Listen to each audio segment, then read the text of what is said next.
اتباع رسول صلی اللہ علیہ وسلم میں ہم دیکھتے ہیں سب سے اوپر ٹاپ پہ ہمیں صحابہ اکرام تعالیٰ اجمعین نظر آتے ہیں۔ آج ان کی زندگی سے چند مثالیں دیکھتے ہیں گے۔ بخاری و مسلم کی متفقن علیہ روایت ہے جس میں حضرت عمر بن خطاب رضی اللہ عنہ کے بارے میں آتا ہے کہ انہوں نے حجر اسود کو مخاطب کر کے کہا،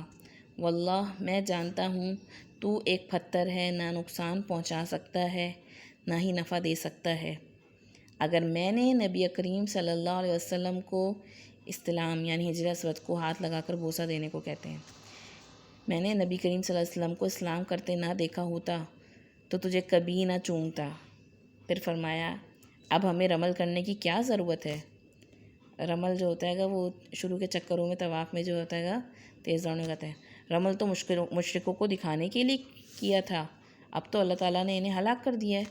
پھر خود ہی فرمایا، لیکن رمل تو وہ چیز ہے جو رسول اللہ صلی اللہ علیہ وسلم کی سنت ہے اور سنت چھوڑنا ہمیں پسند نہیں۔ یہ ان کا ایمان تھا کہ ان کی ایمان کی کیفیت دیکھیں کہ وہ جو حجر اسود جو جنت سے آیا وہ پتھر ہے، تو اس کو بھی ہاتھ لگانے سے پہلے اپنی نیت کو واضح کر رہے ہیں کہ ہم صرف اس وجہ سے تمہیں ہاتھ لگا کر چوم رہے ہیں گے کیونکہ ہم نے اللہ کے رسول صلی اللہ علیہ وسلم کو یہ کرتے دیکھا ہے، ورنہ ہے تو بھی ایک پتھر ہی۔ اصل کام کیا ہے گا؟ سنت کی اتباع، آپ صلی اللہ علیہ وسلم کی پیروی کرنا اور اسی میں انسان کی دل کی خوشی کو محسوس کرتے ہوئے کرنا، ایک جذبے کے ساتھ کرنا، محبت کے ساتھ کرنا۔ اسی طرح حضرت علی رضی اللہ کے بارے میں آتا ہے، صحیح مسلم کی روایت ہے، حضرت علی کہتے ہیں کہ مجھے رسول اللہ صلی اللہ علیہ وسلم نے ایک ریشمی جوڑا دیا، بطور گفٹ دیا، مطلب یا حضرت مال غنیمت سے آیا ہو، تو میں نے اسے پہن کر نکلا تو آپ صلی اللہ علیہ وسلم کے چہرے مبارک پر غصے کے آثار دیکھے میں نے، تو میں نے اسے پھاڑ کر گھر کی خواتین کو دے دیا،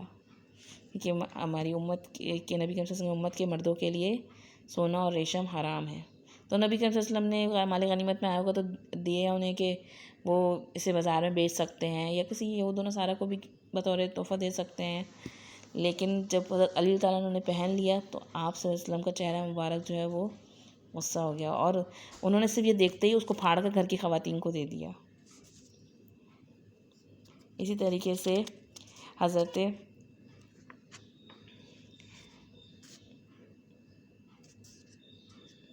صحابیات رضی اللہ اجمعین کے واقعات بھی ہمیں ملتے ہیں گے نبی کریم صلی اللہ علیہ وسلم کی اطاعت کے جذبے میں۔ حضرت ام حمید سعدیہ رضی اللہ نبی کریم صلی اللہ علیہ وسلم کی خدمت میں حاضر ہوئیں اور عرض کیا، یا رسول اللہ صلی اللہ علیہ وسلم، میرا جی چاہتا ہے کہ آپ کے ساتھ مسجد نبوی میں نماز پڑھوں۔ تو آپ صلی اللہ علیہ وسلم نے ارشاد فرمایا، مجھے معلوم ہے کہ تو میرے ساتھ نماز پڑھنا چاہتی ہے، لیکن تیرا گھر کا ایک گوشے میں نماز پڑھنا اپنے کمرے میں نماز پڑھنے سے افضل ہے، اور تیرا کمرے میں نماز پڑھنا گھر کے صحن میں نماز پڑھنے سے افضل و بہتر ہے، اور تیرا گھر کے صحن میں نماز پڑھنا محلے کی مسجد میں نماز پڑھنے سے افضل ہے، اور تیرا محلے کی مسجد میں نماز ادا کرنا میری مسجد میں نماز ادا کرنے سے افضل ہے۔ راوی کہتے ہیں کہ حضرت ام حمید رضی اللہ عنہ جو تھیں، اس کے بعد اپنے گھر میں ہی مسجد بنانے کا حکم دیا آپ صلی اللہ علیہ وسلم کو، چنانچہ ان کے لیے گھر کے آخری حصے میں مسجد بنائی گئی۔ مسجد یعنی کہ مراد اس ایریے کو عبادت کے لیے مخصوص کر لیا گیا، تو ان کے آخری حصے میں مسجد بنائی گئی جسے تاریک رکھا گیا، یعنی کہ اس میں روشن دان وغیرہ بھی نہیں بنایا گیا، کھڑکیاں وڑکیاں نہیں نکالی گئی، اور وہ ہمیشہ اس میں نماز پڑھتی رہی حتیٰ کہ اپنے اللہ عز و جل سے جا ملی۔ تو یہ تھا ان کا اطاعت کا جذبہ کہ اپنے دل کا ایک جذبے کو جو کہ دل میں ابھر رہا ہے گا، ایک خواہش ہے گی، اس کو بھی کنٹرول کر لیا، اس کو بھی نیچے دبا دیا اللہ کے رسول صلی اللہ علیہ وسلم کے حکم کو اوپر کر کے، کہ حالانکہ نبی کریم صلی اللہ علیہ وسلم کی مسجد میں نماز پڑھنا کتنا اجر کا باعث ہے، لیکن اس وقت نبی کریم صلی اللہ علیہ وسلم کے ایک حکم کو جو آپ صلی اللہ علیہ وسلم بتا رہے ہیں گے، اس بات کو اہمیت دی کہ آپ صلی اللہ علیہ وسلم کہہ رہے ہیں کہ تمہارا جتنا عورت جو ہے وہ جتنی اندر ہو کے گھر کے اندر نماز پڑھے گی وہ اس کے لیے اتنا زیادہ افضل ہے۔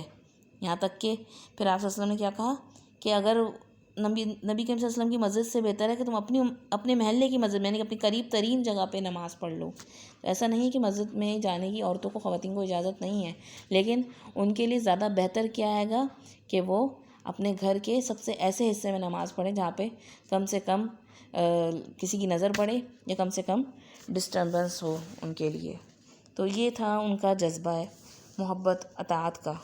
نبی کریم صلی اللہ علیہ وسلم کی۔ اس طرح حضرت ابو ایوب انصاری اللہ تعالیٰ کا جذبہ ہے، دیکھیں آپ کہ حضرت ابو ایوب انصاری اللہ تعالیٰ کہتے ہیں کہ نبی کریم صلی اللہ علیہ وسلم میرے ہاں قیام کر رہے ہوئے تھے، جب آپ صلی اللہ علیہ وسلم مدینہ آئے تو سب سے پہلے نبی کریم صلی اللہ علیہ وسلم نے حضرت ابو ایوب انصاری اللہ تعالیٰ کے گھر پہ قیام کیا، تو رسول اللہ صلی اللہ علیہ وسلم کی خدمت میں جب کھانا پیش کیا جاتا تو آپ صلی اللہ علیہ وسلم حسب خواہش اس میں سے تناول فرما لیتے اور باقی کھانا میرے پاس بھیج دیتے۔ تو ایک روز آپ صلی اللہ علیہ وسلم نے کھانا کھائے بغیر ویسے کا ویسے ہی واپس بھیج دیا، کیونکہ اس کھانے میں لہسن تھا۔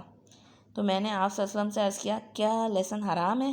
تو آپ صلی اللہ علیہ وسلم نے ارشاد فرمایا حرام تو نہیں، مگر میں اس کی ناگوار بو کی وجہ سے ناپسند کرتا ہوں، یعنی کچا لہسن جو ہوتا ہے اس کی اسمیل بہت تیز ہوتی ہے، اور نبی کریم صلی اللہ علیہ وسلم نے اسے پسند نہیں فرمایا، کیونکہ آپ صلی اللہ علیہ وسلم اللہ کی عبادت میں لگے ہوتے تھے، اور پھر اس سے کہا جاتا ہے کہ آپ صلی اللہ علیہ وسلم منع فرمایا ہے مسجد میں بھی کچا لہسن اور پیاز کھا کے نہ آیا جائے، کیونکہ اس سے فرشتوں کو تکلیف پہنچتی ہے، ایذا ہوتی ہے گی۔ تو حضرت ابو ایوب انصاری اللہ تعالیٰ فرمانے لگے جس چیز کو آپ صلی اللہ علیہ وسلم ناپسند فرماتے ہیں میں بھی اسے ناپسند کرتا ہوں، صحیح مسلم کی روایت ہے، یعنی میں بھی پسند نہیں کرتا کہ میں بھی وہ چیز کھاؤں جسے اللہ کے رسول صلی اللہ علیہ وسلم ناپسند فرما رہے ہیں۔ تو یہ صحابہ اکرام رضی اللہ اجمعین کا جذبہ اطاعت اور محبت کے ساتھ اطاعت کرنا، کہ جو حکم آپ صلی اللہ علیہ وسلم کا آ رہا ہے اس کو ٹاپ پرائیورٹی پہ رکھنا، اپنی پسند ناپسند کو نیچے دبا دینا، اس کو اہمیت نہ دینا، اور اپنی پسند کو نبی کریم صلی اللہ علیہ وسلم کی پسند میں ڈھال دینا، یہ چیز تھی۔ یہ کہ یہ نہیں تھا کہ خالی جب حکم دیا جائے گا کچھ کہا جائے گا ڈنڈے کے زور پہ آپ صلی اللہ علیہ وسلم کی اطاعت کروائی جائے گی، بلکہ صحابہ اکرام رضی اللہ اجمعین نے اپنے دل کی خوشی سے، رغبت سے اور آگے بڑھ چڑھ کر حصہ لیا نبی کریم صلی اللہ علیہ وسلم کی اطاعت کرنے میں، یہاں تک کہ آپ صلی اللہ علیہ وسلم کی اتباع کرنے میں، آپ کے فوڈ سٹیپس کو فالو کرنے میں، آپ صلی اللہ علیہ وسلم کی ایک ایک ادا کو فالو کرنے میں اور اس کو یاد رکھنے میں اور اس کو آگے پہنچانے میں، ہر چیز میں صحابہ اکرام رضی اللہ اجمعین جو ہے وہ بے مثال ہے۔